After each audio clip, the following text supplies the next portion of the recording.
চাই। সিরাতে ইবনে হিশামে ঘটনাটি যেভাবে উল্লেখ করা হয়েছে, ইবনে ইসহাক রাহিমাহুল্লাহ বলেন, ওমরের বোন ফাতিমা বিনতে খাত্তাব ও তার স্বামী সাঈদ ইবনে জাইদ তখন ইসলামের ছায়াতলে আশ্রয় গ্রহণ করেছেন। ব্যাপারটা তারা উভয়েই ওমর রাদিয়াল্লাহু আনহুর কাছে গোপন রেখেছিলেন।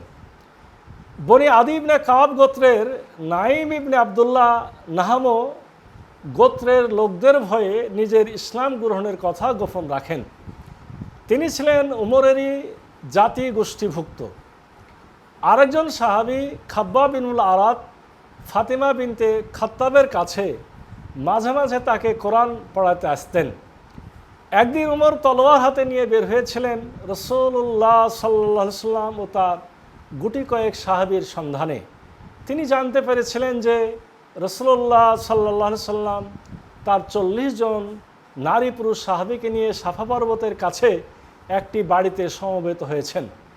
সেখানে তার সাথে হামজা ইবনে আব্দুল মুত্তালিব রাদিয়াল্লাহু আনহু, আবু বকর সিদ্দিক রাদিয়াল্লাহু আনহু, আলী ইবনে আবু তালিব রাদিয়াল্লাহু আনহু সহ সেই সব মুসলমান ছিলেন যারা আবিসিনিয়া না গিয়ে মক্কাতেই রাসূলুল্লাহ সাল্লাল্লাহু আলাইহি সাল্লামের কাছে থেকে গিয়েছিলেন। পথিমধ্যে ওমরের সাথে নাঈম ইবনে আবদুল্লাহ রাদিয়াল্লাহু আনহুর দেখা হয়। নাঈম ইবনে আবদুল্লাহ রাদিয়াল্লাহু আনহু ওমরের মুখোমুখি দাঁড়িয়ে জিজ্ঞেস করলেন, কোথায় যাচ্ছ ওমর? ওমর বললেন, আমি ওই বিধর্মী মুহাম্মদের সন্ধানে যাচ্ছি, যে কুরাইশদের মধ্যে বিভেদ সৃষ্টি করেছে, তাদেরকে বেকুব সাব্যস্ত করেছে, তাদের ধর্মের নিন্দা করেছে এবং তাদের দেবদেবীকে গালি দিয়েছে। আমি তাকে হত্যা করব। নাঈম তাকে বললেন, ওমর, হত্যা করার পর বনু আব্দে মানাফ তোমাকে ছেড়ে দিবে এবং তুমি অবাধে বিচরণ করতে পারবে, এটা কেমন করে সম্ভব? বরং তুমি নিজের ঘর সামলাও। ওমর বললেন, কেন? আমার গোষ্ঠীর কে কি করেছে? নাঈম বললেন, তোমার বোন ফাতিমা। আল্লাহর শপথ, ওরা উভয়ে ইসলাম গ্রহণ করেছে, তারা মুহাম্মদের ধর্মের অনুসরণ করে চলেছে, কাজেই পারলে আগে তাদেরকে সামলাও। একথা শোনা মাত্রই ওমর বোন ও ভগ্নিপতির গৃহভিমুখে ছুটলেন। তখন সেখানে খাব্বাব ইবনুল আরত উপস্থিত ছিলেন। তার কাছে পবিত্র কোরআনের অংশবিশেষ ছিল যা তিনি সাঈদ দম্পতিকে পড়াচ্ছিলেন। ওই অংশে সূরা তহা লেখা ছিল। তারা ওমরের আগমন টের পেলেন। খাব্বাব তৎক্ষণাৎ একটি ক্ষুদ্র কক্ষে আত্মগোপন করলেন। ফাতিমা কোরআন মাজিদের অংশটুকু লুকিয়ে ফেললেন। ওমর গৃহে প্রবেশের প্রাক্কালে শোনাচ্ছিলেন যে খাব্বাব কোরআন পড়ে তাদের দুজনকে শোনাচ্ছেন। তিনি প্রবেশ করেই বললেন, তোমরা কি যেন পড়ছিলে শুনলাম। সাঈদ ও ফাতিমা উভয় বললেন, আপনি কিছুই শুনেননি। ওমর বললেন, আল্লাহর শপথ, আমি শুনেছি তোমরা মুহাম্মদের ধর্ম গ্রহণ করেছ এবং সেটাই অনুসরণ করে চলেছ। একথা বলেই ভগ্নিপতি সাঈদকে একটা চড় দিলেন। ফাতিমা উঠে এসে স্বামীকে তার প্রহার থেকে রক্ষা করার চেষ্টা করতে লাগলেন। ওমর ফাতিমাকে এমন জোরে আঘাত করলেন যে তিনি আহত হলেন।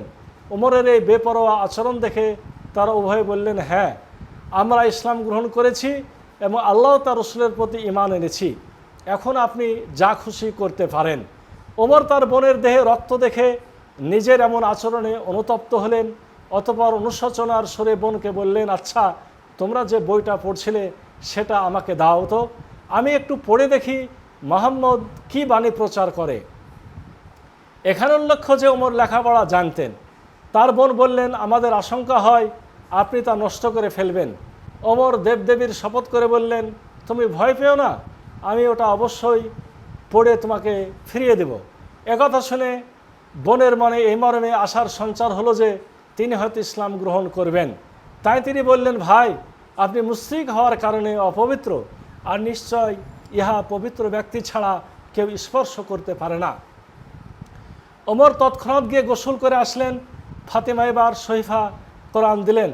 খুলেই যে অংশটি তিনি দেখলেন তাতে ছিল সূরা তাহা। প্রথম থেকেই কিছু পড়েই বললেন, কতই না সুন্দর কথা এবং কতই না মর্যাদাপূর্ণ। আড়াল থেকে কথা শুনে খাব্বাব ইবনে আরত রাদিয়াল্লাহু আনহু বেরিয়ে এসে বললেন, ওমর, আমার মনে হয় আল্লাহ তার নবীর দোয়া কবুল করে তোমাকে ইসলামের জন্য মনোনীত করেছেন। গতকাল তিনি দোয়া করেছিলেন, হে আল্লাহ, আবুল হাকাম ইবনে হিশাম অথবা উমর ইবনুল খাত্তাবের মাধ্যমে ইসলামের শক্তি বৃদ্ধি করো। হে ওমর, তুমি আল্লাহর ডাকে সাড়া দাও, তুমি আল্লাহর ডাকে সাড়া দাও। ওমর তখন বললেন, হে খাব্বাব, আমাকে মুহাম্মাদের সন্ধান দাও, আমি তার কাছে গিয়ে ইসলাম গ্রহণ করি। খাব্বাব বললেন, তিনি সাফা পর্বতের কাছে একটা বাড়িতে কিছু সংখ্যক সাহাবীর সাথে অবস্থান করছেন। ওমর তার তলোয়ার কাঁধে ঝুলিয়ে নিয়ে রাসূলুল্লাহ সাল্লাল্লাহু আলাইহি সাল্লাম ও তার সাহাবীদের সন্ধানে চললেন। যথাস্থানে গিয়ে দরজায় করাঘাত করলেন। আওয়াজ শুনে একজন সাহাবী উঠে এসে জানালা দিয়ে দেখলেন ওমর তরবারি হাতে দাঁড়িয়ে। তিনি ভীত সন্ত্রস্ত হয়ে জিজ্ঞাসা করলেন, রাসূল সাল্লাল্লাহু আলাইহি ওয়াসাল্লামের কাছে আসলেন, ফিরে গেলেন এবং বললেন, হে আল্লাহর রাসূল, ওমর দরজায় তরবারি নিয়ে দাঁড়িয়ে আছে।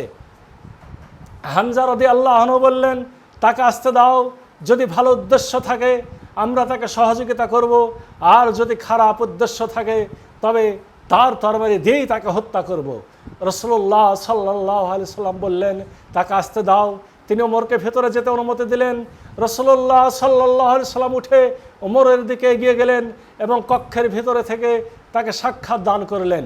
তিনি ওমরের পাজামার বাঁধনের জায়গা অথবা গলার চাদরের দুই প্রান্ত যেখানে একত্রিত হয় সেখানে শক্তভাবে মুষ্টিবদ্ধ করে ধরলেন। তারপর বললেন, হে খাত্তাবের পুত্র, কি উদ্দেশ্যে এসেছো? আল্লাহর শপথ, আল্লাহর তরফ থেকে তোমার উপর কোনো কঠিন মুসিবত না আসা পর্যন্ত তুমি সংযত হবে বলে আমার মনে হয় না। ওমর বললেন, হে আল্লাহ রসুল, আমি আল্লাহ তার রসুল আল্লাহর নাজিলকৃত বিধানের প্রতি ঈমান আনার জন্যই এসেছি। একথা শোনা মাত্রই রাসূলুল্লাহ সাল্লাল্লাহু আলাইহি সাল্লাম এমন জোরে আল্লাহু আকবার বললেন যে সাহাবীদের সবাই বুঝতে পারলো যে ওমর ইসলাম গ্রহণ করেছে। হামজার পরে ওমরের ইসলাম গ্রহণে রাসূলুল্লাহ সাল্লাল্লাহু আলাইহি সাল্লামের সাহাবীগণের মনোবল বিপুলভাবে বৃদ্ধি পেল। তারা নিশ্চিত হলেন যে এই দুইজন এখন রাসূলুল্লাহ সাল্লাল্লাহু আলাইহি সাল্লামের প্রতি মুশরিকদের জুলুম নির্যাতন প্রতিরোধ করতে পারবেন এবং তারা সবাই ওদের দুজনের সহযোগিতায় মুসলমানদের শত্রুদের মোকাবেলা করতে সক্ষম হবেন। ইবনে ইসহাক বলেন, এটি হলো মদিনাবাসী বর্ণনাকারীদের কাছ থেকে শোনা ওমরের ইসলাম গ্রহণের ঘটনা।